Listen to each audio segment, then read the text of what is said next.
There's the story that people tell, and then there's the truth that really matters. Welcome to the Growth Obsessed podcast, real and raw conversations on leadership, business, and the relentless pursuit of growth.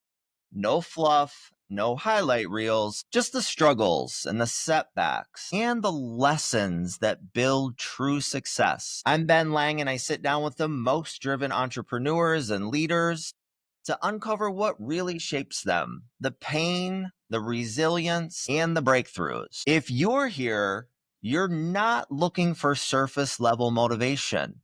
You're here to be challenged and to grow. So let's get real, let's get uncomfortable. This is the Growth Obsessed podcast. And don't forget to subscribe now, because the conversation that you need might be the one that changes everything. Today, I have Jennifer Gale with me. I'm super excited because I know Jennifer just a little bit from social media, and I know that we have a similar story and background that kind of resonates with what we talk about here, which is overcoming the odds, beating the challenges in life, which we all face at one time or another. So, Jennifer, tell me just a little bit about your background. You run a really successful team in Ontario, right? Yeah, I'm in Woodstock, Ontario, which is about an hour west of Toronto. And for my Detroit people, about 2.5 hours from there. So I have a real estate team that consists of 10 agents. And a year and a half ago, we opened up a brokerage, and we're currently at a total of 39 agents. That's awesome. So 10 on your team, 39 agents in the brokerage. Where'd you Yeah. start? Like, tell me what it looked like when you first started. Started the team or real estate? Well, let's start with when you started real estate. How long ago was that? What did that look like? That was 20 years ago. So my path to real estate was, I like that I'm on this podcast because seemed like it was challenging all the way through. I was living in Toronto and I was having my first daughter, and my only experience was I was working in nightclubs. And so I had bought a home, and the realtor that I used she showed up like hair wet and having a smoke. And I thought, man, if she can do this, I can do this. So I got my real estate license, and I started in real estate, and I didn't have a home, a car, a cell phone. I was living with my ex's parents, and so I would do all my real estate calls from a Bell payphone. But I needed to sell some real estate. I needed to move, and you know what? It was just gritty all the way through. So you had no car, no phone, Nope. no car, no phone. And so how do you sell real estate? What did your first year in real estate look like? Did you come out of the gate swinging? Did you sell a million homes? What did that look like? My first year, I walked into a brokerage, and I was just blown away that they would hire me. So I had no experience. I had no idea what I was doing, but I walked into the right place. It was a small little brokerage, and I had great mentorship around me. And by the grace of God, the first 6 leads that I got, I was willing to call anybody and do anything. Nobody wanted to sell mobile homes at the time. Here, a mobile home cost about $50,000. So that first year, I was a mobile home queen. And I don't know how it lucked out, but the first 6 homes that I sold, and I sold them fairly quickly, were all within walking distance to the office. So I got some commission checks. I was thin. And I just went to work. Yeah, I was willing to do the things that nobody else would do because I actually needed to. Doing the things that no one else wants to do. So I hear that a lot on this podcast. I mean, there's always a common reoccurring theme, and it's doing the things that no one else wants to do. You also mentioned that you found a niche, and we all know the riches are in the niches. I don't know how long you kept that niche with the mobile homes, but at least that niche kind of got you started, from what I understand. Yeah, so when they said, you knock on doors and stuff, so I started flyering the trailer park. And you know what? I love the people there, and they all took a chance on me, and just one step led to the next, right? That's awesome. That's awesome. So 20 years ago, that's how you get started. Let me ask you this. What was a failure that you had in your life that completely shattered you but shaped who you are today? Tell me that. Well, I'm a recovered alcoholic and drug addict. And so, even through those 20 years, I was in the grips of a progressive illness that I had no idea what I was dealing with. And I was able to build some success through that. When I came to my knees with that, like in the life of when you're using and drinking alcohol, your life's kind of like this. You just kind of get used to riding that wave anyway. So that was very normal for me. I was able to maintain that or manage that. And when that brought me to my knees, that changed everything. I actually quit drinking the day that my dad died. And like through intense grief that I'd never felt. I'd come off my best year in real estate too. Like I was making money, doing really well as a solo agent at that time. And when that all happened, like I couldn't work for the year. My story is very similar to yours. Like I said, I like listened to your podcast with Sneet, and I was like, wow. When we talk about these things, we realize we're not alone. But that shaped everything that who I was, everything that I knew to be true, everything that I thought was success, everything that I thought about me was just completely rocked. So Addiction and hitting rock bottom will do that. It will totally make you question everything that you thought you knew in life, or it did for me at least. me And I can too. speak for myself. And I was the same. Like I had amassed a pretty good deal of success, a great deal of success.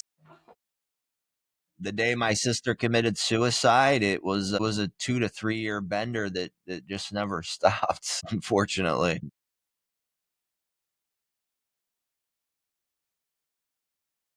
I told you a little bit before that he was a harness driver, but in his field, he's like in the Canadian Horse Racing Hall of Fame, very like elite in that profession. And the day that he died, I was just like, wow, I want to, like, he was so humble and classy and all these things that I wasn't. And I just wanted to live a life that he would be proud of. So it just like, it shattered me in a good way, right? Death teaches us a lot of things, but it's the hardest lessons. So so I mean, first I heard you say like all the things that you're not. I think I don't know you super well, but from what I do know about you, I think you are those things, right? So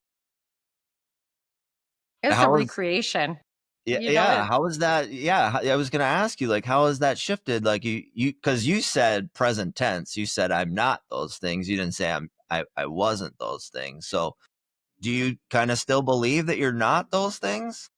no, no, no. I think that, we're born innately with the things and like with gifts. And I was like always that kid that had all the potential and all those things. But through it, like addiction and drinking, it kind of takes those things and makes you use them in a different way. And so, like I said, like you have to get reshattered and put those gifts to practical use, to a good use for what they're intended for.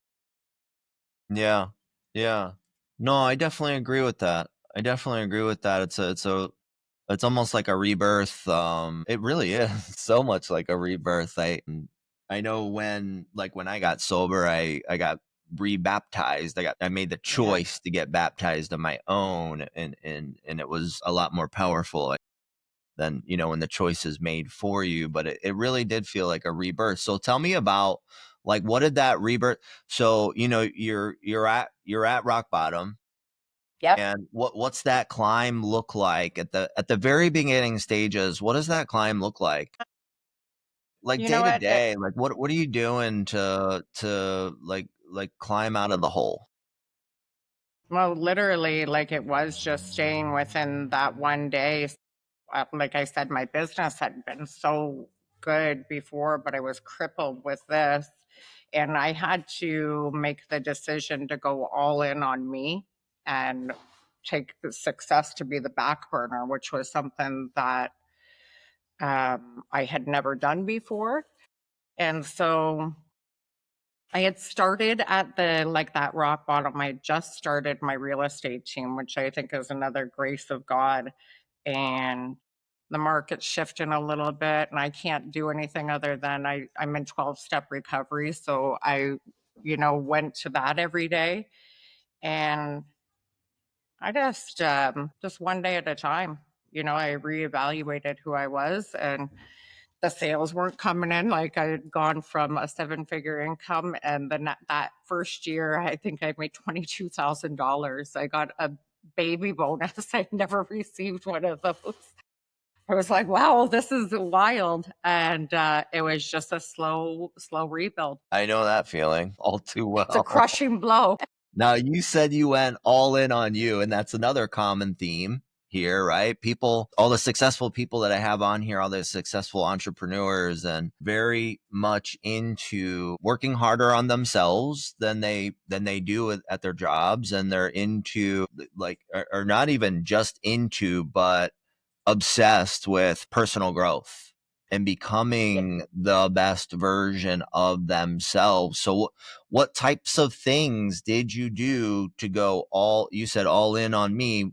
What types of things would that include, or did that include? Well, because I was starting that team, I had to learn about leadership, right? So I started reading leadership books. I started, exercising. I got really into yoga, meditation. So I dove into that. I had a look at what my values were because, I felt like that I was coming out of something and didn't have any idea on who I was. And I actually started taking interest in the people around me, which was new for me. Yes. Like, it just wasn't everything revolved around me always. Yep. During The your addiction, world of course. Yeah, it was Yeah. all about me, and so I was like an unraveling of that, and it changed the way that I did business, it changed the way that I operated, and I had a lot of burnt bridges I had to repair. Like, I was coming out of a market where it was me against everybody, and then transition that into starting a brokerage and have to go back to all those people and say, "Hey, come work for me." It's been a journey for sure. Yeah. Yeah. So you mentioned leadership books. What's your favorite leadership book that you've read? What was the pivotal one was for me was Think and Grow Rich. So once I got my mind, so not necessarily a leadership book, but I really, really absolved that. And then I went into like just listening to Jim Rohn and all the classics and Tony Robbins, and then kind of furthered it with Simon Sinek and anything that I could get my hands on in that pace. Ray Dalio really helped me with the team and the principles. I didn't understand principles before. I don't know that a lot of people do until you dive into it and ask yourself that question. Yeah, I mean, leadership is so. You mentioned Simon Sinek. Like, I love the book "Leaders Eat Last." It's like that one's a really good one. Here's what I think. I think that there's a lot of leaders out there, but the percentage of like really good leaders where where the people that they're leading really buy into the vision and buy into the mission. I think that Yeah. percentage of leaders is rather small, because I think it's just such a, like, leadership as a leader, I can tell you it's very difficult to be like a really good leader. I think I'm only like, I'm just like touching the surface. Like, I'm not, for me, I feel like there's so much more that I could learn. So tell me, like, like, what do you think makes a phenomenal leader, and what are you employing every day to be the best leader that you can possibly be? I'm a lead by heart and vision type of person. So, and that modeling of the behavior. So, I'm never going to ask somebody to do something I'm not willing to do. So, Mm. and real estate, if I'm asking the agents to dial into their database, I'm going to be here dialing into the database, even though it's hard. It feels weird for all of us, even me, and I'm like pretty risk adverse. And actually caring, I want to know about people. I like, just like this conversation. I want to know what you've been through. I want to know that grit. I want to know what you're currently going through. And I think in turn, people know that you care and they'll ride with you. Yeah, I And if love they're that. willing to ride with you, I had an agent on the team say to me last week, I don't know if you watch The Godfather, but I think we're going to the beds.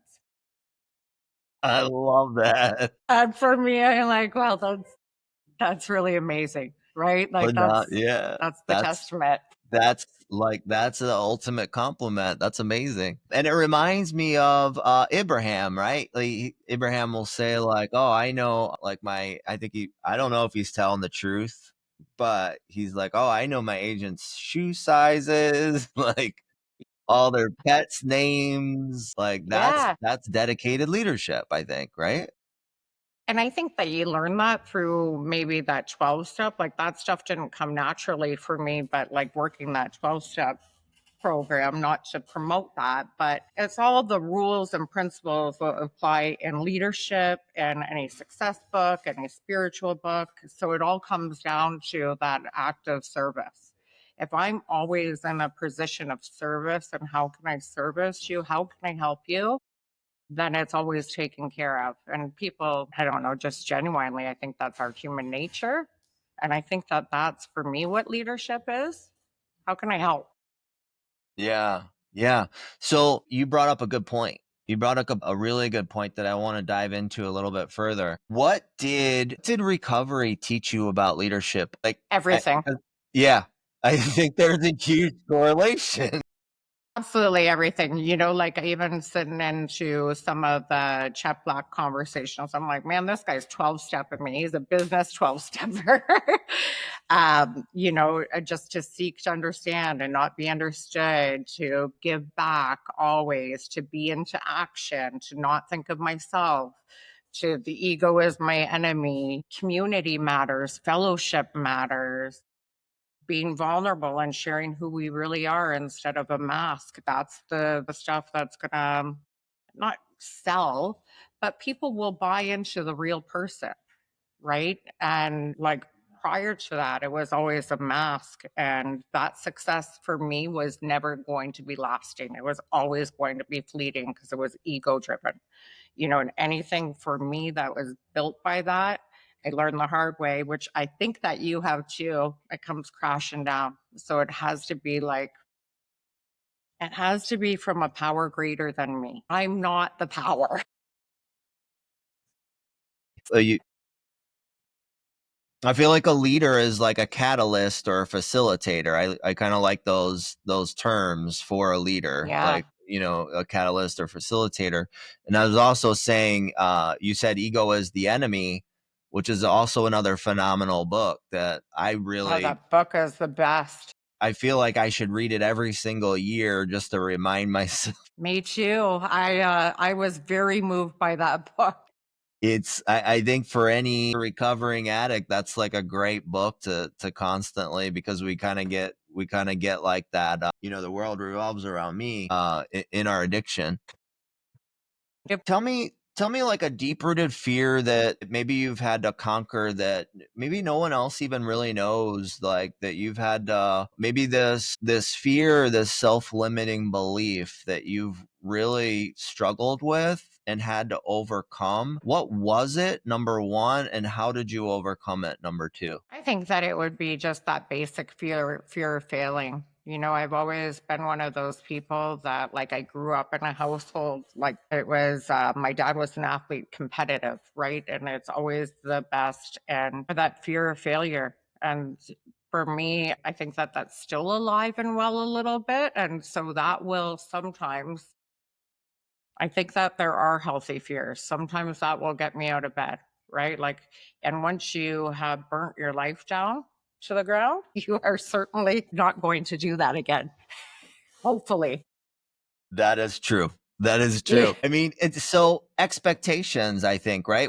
I think what I heard was, the expectation because of your dad, the expectations were maybe set high from a standpoint of success. So I think we Yeah. all have these fears of these expectations and hitting these expectations. And I think, from a recovery standpoint, I think of first, I think the one day at a time. And I also think like the beauty is in the journey and not the destination. And Yeah. So tell me your thoughts on that. Like, a couple things to come to mind when in this conversation. First of all, like just embracing that daily journey and finding the beauty in the daily journey. But also, I think it's important to like the view isn't quite it's not nearly as beautiful if the climb wasn't that hard. Yeah. I So think one of tell me your thoughts. Well, I think one of the challenges with being somebody that wants to achieve a lot is that I struggle to take a stop and look at where I've come from, right? Because I'm always in and I want to grow. But when I take a look back, mostly over like the past 7 years, it's really like the tapestry and the beauty of it. You don't realize that you're growing and that it's happening. And, now we're growing the brokerage and it's going really good. And people are like, wow, you're doing so good. I'm like, are we? Because I'm so deep inside of it. Like, it's just because it is just one day at a time and it is the process. But my husband and I, at the end of the year, will look back over the year and we'll kind of dice out some of the things that we overcome. And there's days where it feels like you're at the bottom of a mountain and you're like, man, I might die on this hill. This might be the one. Because I can't see the top of it and I don't know how far up I am on it and I don't know where I'm going, but we're going. Yeah, yeah, when you're in the And picture, like, when you're in the picture, it's hard to see, like, you have to step outside of the frame to be able to see.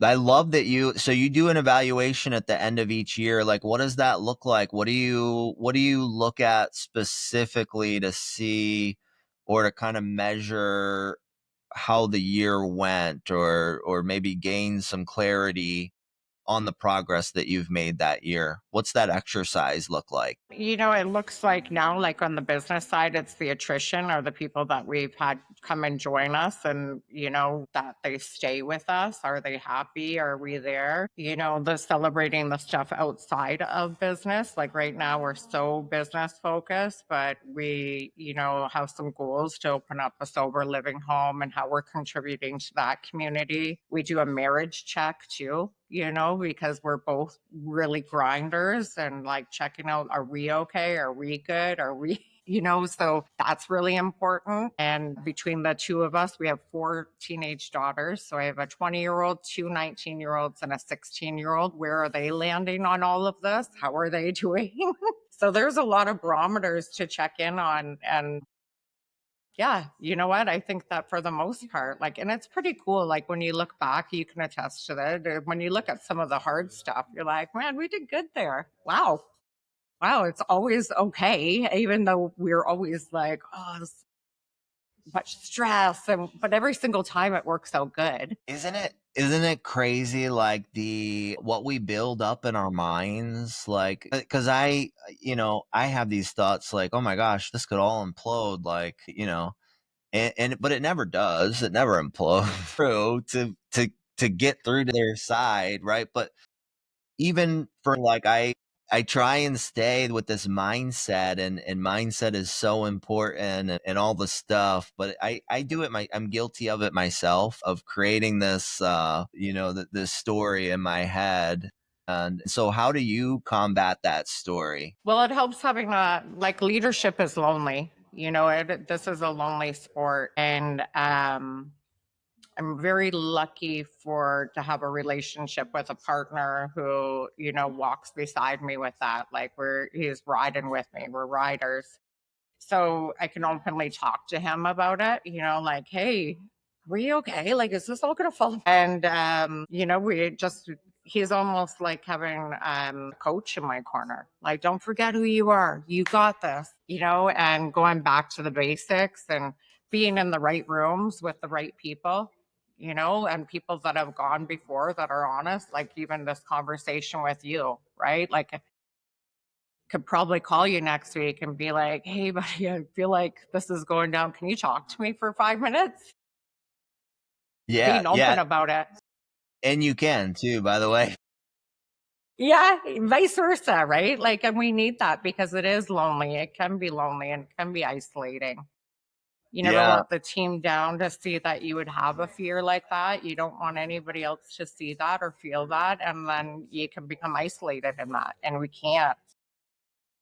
Isn't that a difficult part about leadership is you have to put on the face, right? Because Yeah. you can't let on that you're scared, right? So having number one, having a supportive partner, and I know that all too well too. Like my partner's Yeah. amazing. She's my rock. I think that's like really Me too. critical in this Yeah. journey that we're trying to do as entrepreneurs here. And you said it too. I mean, the power of proximity, right? Yeah. Just being able to model people that have walked the path and are maybe slightly ahead of where you are today, and being able to not only model but Hmm. also just see that they keep climbing the ladder Yeah. just for some hope, right? And when those people, the people I admire the most are the people that do share their real story, and every successful person I know is always willing to help you. That's just, so if you're willing to seek out those people, I'm gifted. That's one of my gifts. I've never been afraid to seek. Like, I will be the one. I want to know how you do everything. Why are you successful? Show me the way and I will implement it. You're an executor. I'm an executor. Yeah. You are. I could tell that about you. I could tell that about you. I also, you mentioned it, so I'm a huge believer that authenticity wins over anything else all the time. Authenticity is in a world full of, I said it in the beginning in my intro, the highlight reels and people that are Yeah. only celebrating the wins. And that's the society that we live in today, where we only see the wins and we don't really see the struggles and the losses, and we only see like the nice cars, but we didn't see the struggle to get the nice car and like all these things. So I think people and humans beings right now, we're all craving authenticity more than ever. Would you agree with that? Yeah. I think that we crave that. I just ditto what you said, and for social media is a really wild thing. Social media is a lot of smoke and mirrors, and real people can find real people, though. We will always attract our tribe, and that's the beauty of life. Or, my dad always told me water meets its own level, Jenny. Water meets its own level. I love that you said that. Like attracts like. Well, you find your tribe. I am a I'll big bet. believer. I'm a big believer, and I even have a tattoo on my arm that says, "We attract that which we are, not what we Yeah. want." Right? And I'm a big believer that if you want to attract, people into your life with integrity, then you have to live your life with integrity. If you I'm want to a, attract, people that are genuine and authentic and real, then you have to be genuine and authentic and real. Like, yeah. tell me about your tribe. Like, how did you find your tribe, and what is your Oh, tribe? Like, how integral are they to your current journey and the success that you're trying to achieve? So, like you said, like attracts like, and your tribe is, and that's another thing that's kind of a reoccurring theme on this podcast is a lot of the people that are very successful, they have a lot of acquaintances, but their inner circle, they keep it pretty tight, right? yeah. It consists of people that are very like-minded, similar core values, Yeah. and that's just so that to cut out the noise, I think, right? Because if you're spending a lot of time with someone who's not on the same level, or trying to go in a similar direction, it will actually pull you down. Would you agree with that? Percent. And that was another gift through recovery, right? Like, you become very conscious of the people that you're surrounding yourself with. Um, Now it might be an age thing too, and discovering what those principles are. Who am I? Am I willing to show up as me? And do we align that way? So I want to hang around with people whose marriages are good, who are happy with their partners. I want to hang out with people who are wanting to achieve things in business, who are financially sensible, who don't drink and do drugs. I want to hang out with people who are fitness minded because I want them to rub off on me, but I didn't know that when I was younger. Wouldn't it be great to go back in time? Like, I always ask this question on every podcast. So I ask it in a couple different ways, but you have 4 daughters and they're all about to enter into like adult, having to be an adult, pretty close to it.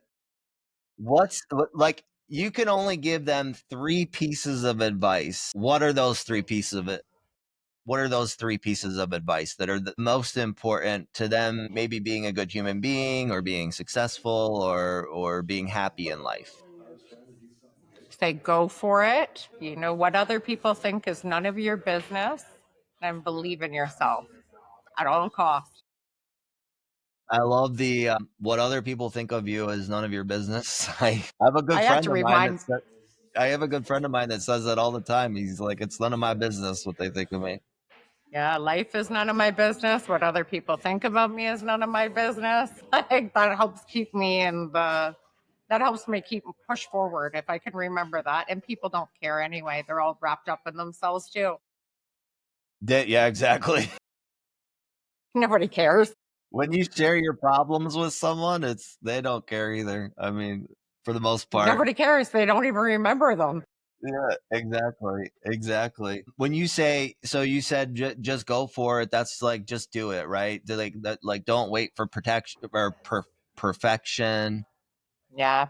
perfection or the right timing or any of that. Just do it, right? Yeah. Yeah, follow it. And it doesn't matter what your path is. We don't all have a specific path, but follow your path and believe in yourself and just go for it. Don't hold yourself back. Like just go for it. Yeah, because I think a lot of times we are our own worst enemy. Yeah, like the fear will hold you back from stuff. And just, the sooner that you can get on to just do it afraid. Just do it. Just do it, like the Nike commercial. Just, yeah, man. Did you read the book Shoe Dog?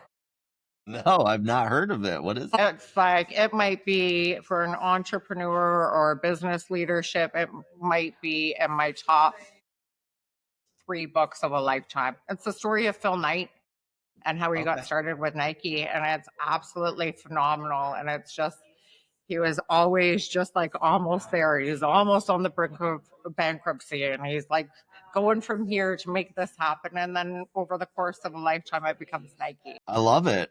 And none of it was pretty. I'm gonna check it out for sure. I So mean, good. if you really like, if we sat down and interviewed like, all the multimillionaires and billionaires in the world, and I guarantee they would all say I failed 100 times. I hit it once. Yeah. You Yeah, just and I like, love that stuff. It inspires me, right? Like I want to know that stuff about people. I need to know that for you it's equally hard and like you just keep going, right? So I'm deeply inspired by those stories. And yeah, nobody loves the story of everything going perfect. You want the hero's journey. the Rocky story, like the Rocky Balboa story. I mean, I think most people can connect with being the underdog and triumphing over the adversity. I think that's what people. Yeah. I think it's a great blessing to be the underdog in something. I think it's a great blessing for people to bet against you. I do too. I do too. When I first got Yeah, I'm sober, everyone thought I was just gonna, relapse, fall on my face again, and I think that gave me a lot of power.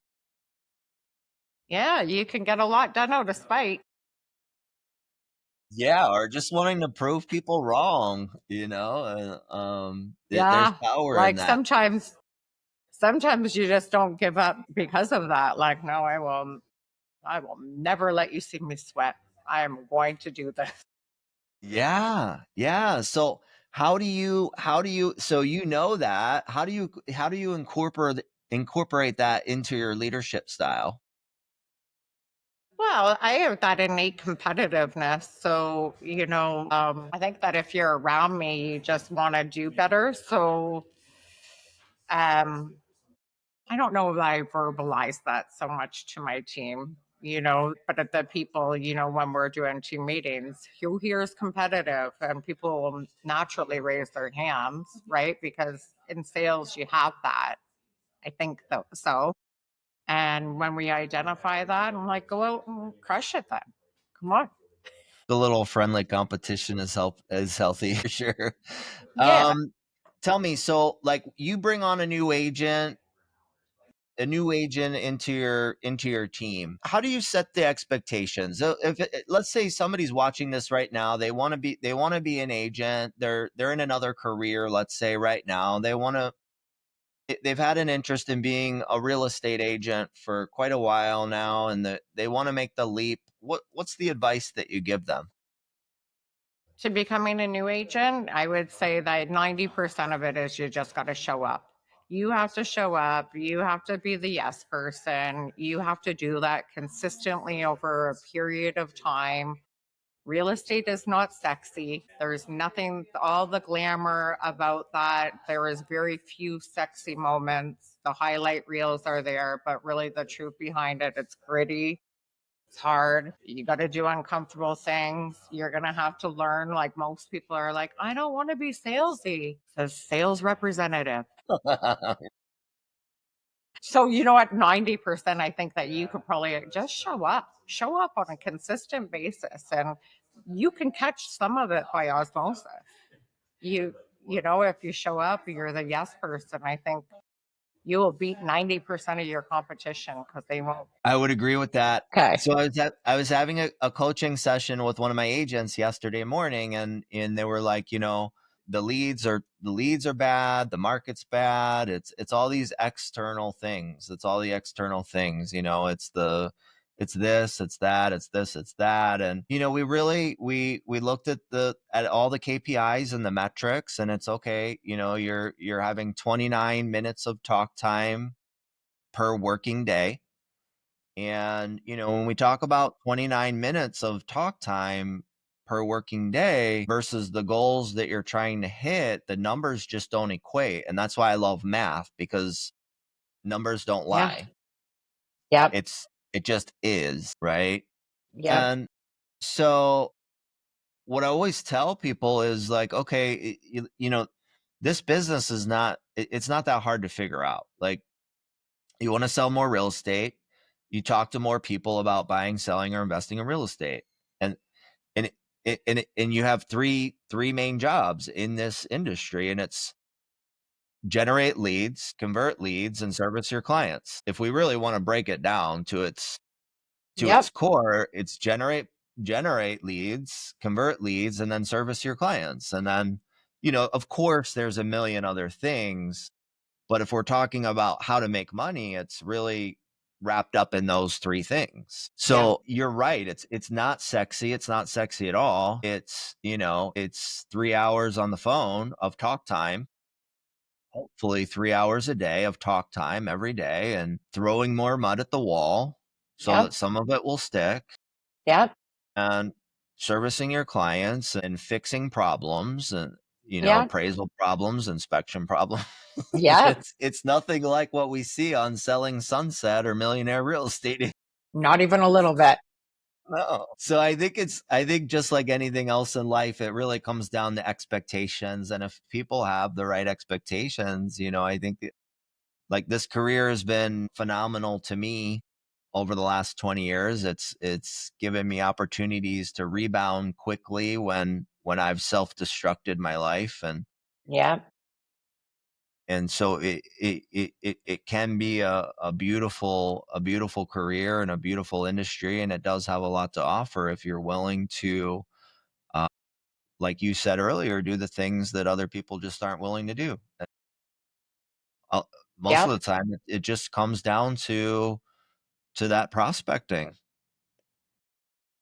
lead generating and lead converting. I think that if you put in the 8 hours a day that you would put in a standard job and came in and did 8 hours of solid that 5 days a week, you would just blow the roof off. Like just it would be you'd be the undeniable heavyweight champ. Yeah, like I said, It's not really hard.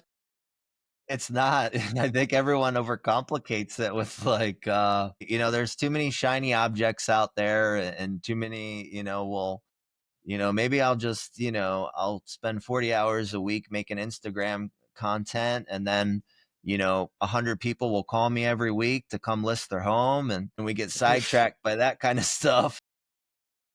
Wouldn't that be amazing? When I started in real estate, I had no guidelines. I didn't know what I was doing, but I knew that I needed to put hours in. I had a chalkboard by my desk, and I would write down for every hour, I would just make a mark that I put in so I could track what I did just because there was no discipline in it. So I just had to know in my heart. I had a trainer say, you have to wake up in the morning and say, what am I going to do today to make money? And at the end of the day, what did I do today to make money? And that has been the guiding principle of my business. Easy. Yeah.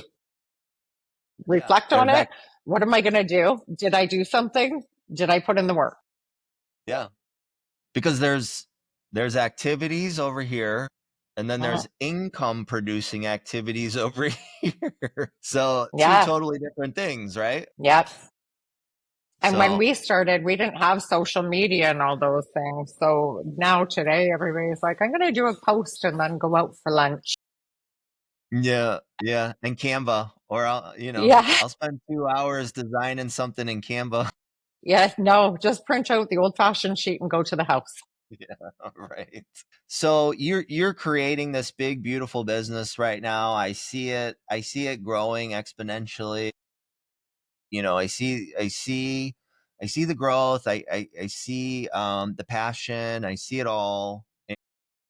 And so no doubt in my mind that you're just going to continue to rock it out and be like one of the most desirable brokerages in the area and the place to be for all the agents, because I could tell you're building this phenomenal culture in a place where it feels like there is a community, Yeah. which I think a lot of agents are craving right now, is that sense of community and belonging. And it looks like you're doing a really good job from what I can see at building just that, a real community, a place of belonging Yeah. and in a place where core values are front and center. Yeah. And so, um, I wish you all the success, even though, you don't need the luck. You don't need the Yeah. luck because you're a workhorse, you're a true leader. And again, I see that you're building this incredible thing that will one day be an incredible legacy for your children, something to be extremely proud of. And I appreciate your time today. I know your time is very valuable. I Yeah, really yeah, it's appreciate you. You got me a little teary there. I'm like, you know what? When to be, to have nice words from your peers, there's nothing better than that. yeah, yeah. And we need to stick together. Because like you said, it's lonely at the I don't want to say lonely at the top, but lonely in our role. In our role, it gets lonely. So having that peer group, I think is so critically important just to lean on, It's because everything. there's gonna be tough days. They're just it's Yeah. inevitable. They're coming. And I'm going to drive to Detroit and see you when I have them. Yeah. Let's go out to lunch. We go out to lunch or something. That'd be phenomenal. Any We'll parting catch the words Lions of game. Yeah, or that too. That would be fun too. Or a Tigers game.